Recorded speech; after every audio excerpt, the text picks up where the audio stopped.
All right, we're gonna go start with a gross load problem here.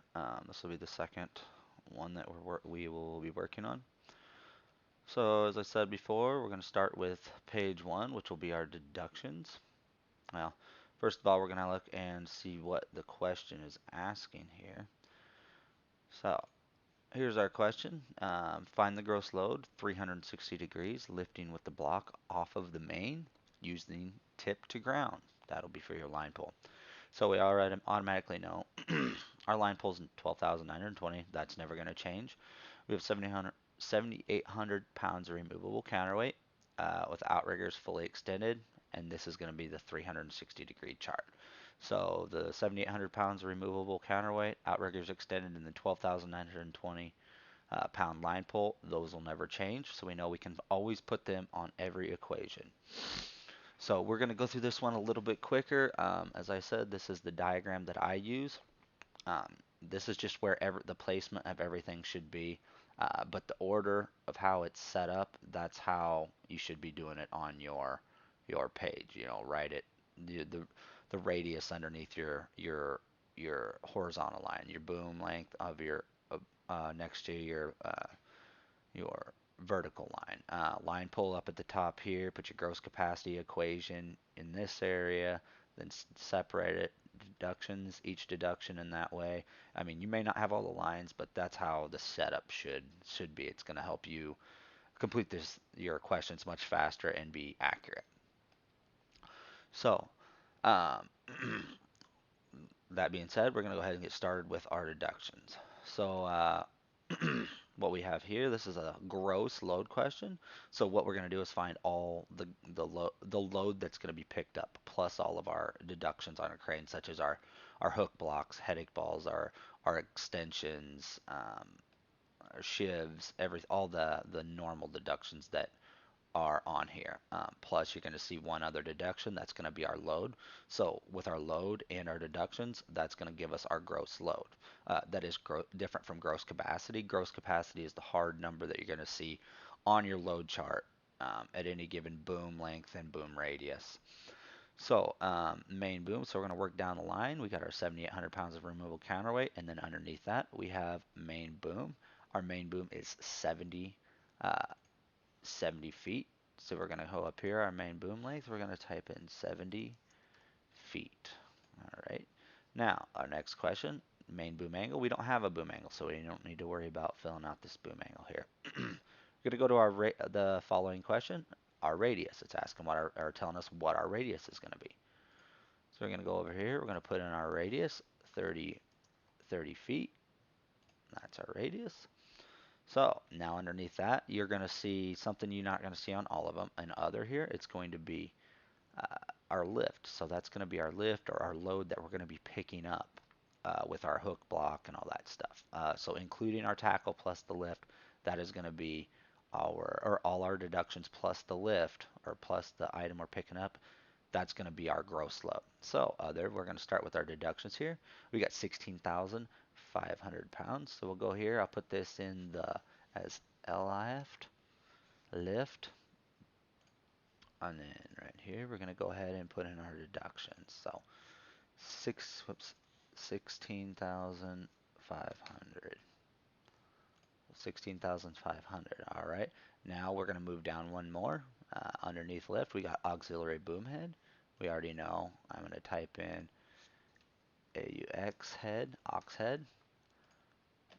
And then next to that, our auxiliary boom head is over here on the left, 143 pounds. So auxiliary boom head, we'll go ahead, 143. Then from there, we move to our second column. So the very last column, the third column is you got 1, 2, 3, and 4 columns. So the third column is a description of what we're looking for. Then in the fourth column, it's going to tell you exactly what item that's going to be, what extension that is going to be. So our block, you'll have block in the third column. What block are we using? Ball, what ball are we using? And so on and so forth. So we have a 30-foot, 2-foot through 56-foot teleboom extension, and it will be stowed. So we're going to come down here on our booms. So there's the 32 foot on the left hand side. If you look over here, 32 foot to 32 through 56 foot teleboom extension. So we're going to look at stowed here. That's 293 pounds. So we'll go ahead. I'm going to put this down here. Extension, and I'll just put EXT. And then we'll go over here. 293 pounds. So then from there, we've got our extension, offset, or angle. Well, there's not going to be any offset or extension angle because that jib is stowed on the side of the boom. So the effective weight of it is going to decrease from being erect on the tip of the boom. So that'll be NA. So next one we'll move down to, I know it's really hard to see, it's going to be your block, and the block we're going to be using is the 45 ton with no cheek plates and 4 parts aligned. So over here we're going to look 45 ton without cheek plates. So that's 895 pounds. So come over here. So 45 ton, no cheek. And I'm going to add a little forward slash 4x. So that 4x tells me exactly, I'm going to make it a little bit smaller here. 18. There we go. So that 4x, what that tells me is I have 4 parts aligned. So for our line deduction, that's going to tell me how many parts of line that I need to add as a deduction or add to the weight of the load that's being picked up underneath my hook. So if I have 4 parts aligned, or 4 parts aligned, and I only need 3, once we find our tip height, you will times your tip height will be times by how many parts of line you don't need to make that pick. And as we said before, uh, the parts of line that you don't need to make the pick are, so say we have our line for this question in particular, it's going to be 21,100 pounds is what our gross capacity is, or what we're going to be picking up. So that hard number on our load chart is what we're going to be basing this off of. So you need 2 parts of line to make that pick. So the other the other 2 parts that you're not using and that don't need to be used, even though they're there, you don't actually need them to make that pick. So those are the 2 lines that you're going to deduct. So you're going to add you're going to once we figure out our tip height on the next slide or the next load chart page, then you're going to times that by 2 parts a line, or your tip height by 2 parts a line. So if we have 50, it'll be 50 times 2. That equals 100. That's 100 pounds. So now that we have but let's go ahead and add these deductions. 45 ton, no cheek plates, that's 895 pounds. So go ahead and put that in there. 895. So, following down the list, next one is R. And this question, or this part of the question, tells us 2 things. It tells us our auxiliary line's not being used, even though it also tells us that in the chart when it says lifting off the main block. But it tells us what our line deduction is for that ball. It says that ball is 10 foot below the tip. That's how many pounds. So you're going to do 10 pounds. So 10-pound deduction. But we'll add that in just after we add the weight of that 7.5-ton ball. So you've got our 7.5-ton headache ball. That's 338 pounds. So we go 7.5-ton ball.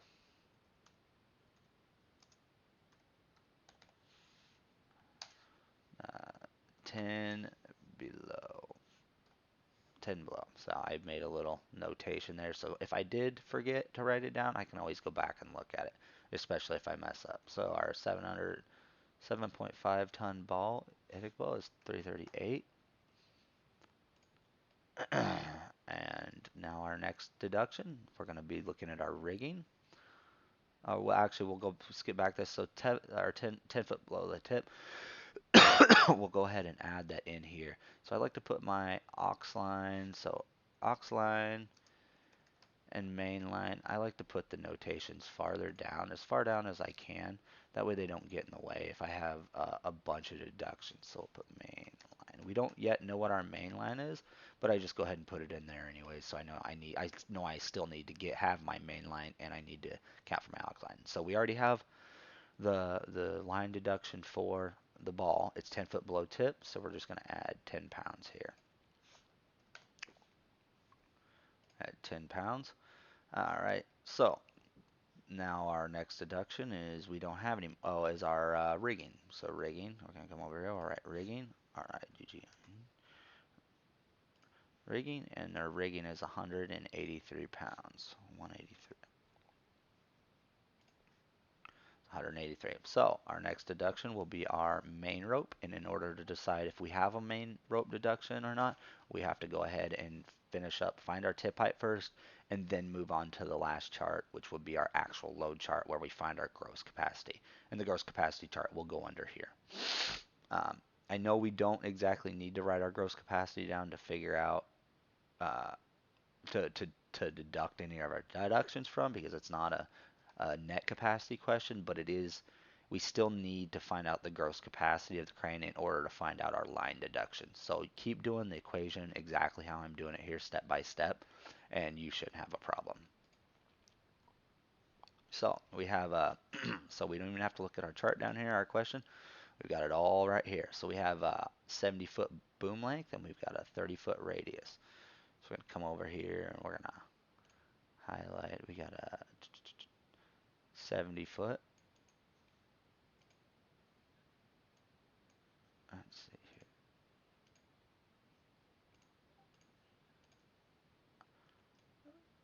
So our 70 foot is right here on the left hand side. 70 foot. And we've got a 30 foot radius. 30 foot radius. So what you're going to do here, so we've got 70. We need to follow that arc. Follow that arc from here. Follow it on down here till we hit the 30 foot one. So follow this straight up because this is our radius. That's not going to make a difference. But your boom falls at an angle. So as you boom down, your tip height's going to drop. And it's going to meet 30 foot here. It's going to drop till you get where you need to be on your radius. So then you follow that arc down to the place where they both meet. And then you follow that straight across over the left here. Over the left. That's going to be 70 foot tip height. So we'll go ahead and put in our tip height here. Our tip height is going to be 70 foot. So anytime we have a line deduction, we will times however many parts of line that we have that we don't need by our tip height. So say 70 foot. Let's move on to the next one. So this is, we already have our outriggers, we already have our setup configuration. This is where our setup configuration comes into play. So we're going to be on outriggers, fully extended, 360 degrees. So over here on the right, we're on outriggers, fully extended, 360-degree chart. So this is the right chart here. Oh, we're going to find our 70 foot of boom length. So this is our 70 foot right here. And we got a 30 foot on this side. So we're going to find out where these two intersect. So coming down here, coming over here. So this is going to be our answer, 21,100 pounds. So our gross capacity is going to be 21,100 pounds. So now we can determine, we will take our 21,100 pounds and divide it by, so 21,100 pounds divided by 12,920 equals 1.6. So we can't have fractional parts of line, so we always have to round up. So we're going to round up to 2 parts of line. That leaves us with 2 extra parts of line that we don't need. Yes, they're hanging from the tip. Yes, they're being used to make that pick, but we do not need them. We could take two parts of line out and still have enough line pull capacity to make that pick. So that being said, we're going to do 2 times 70. 2 times 70 is going to be our main line deduction.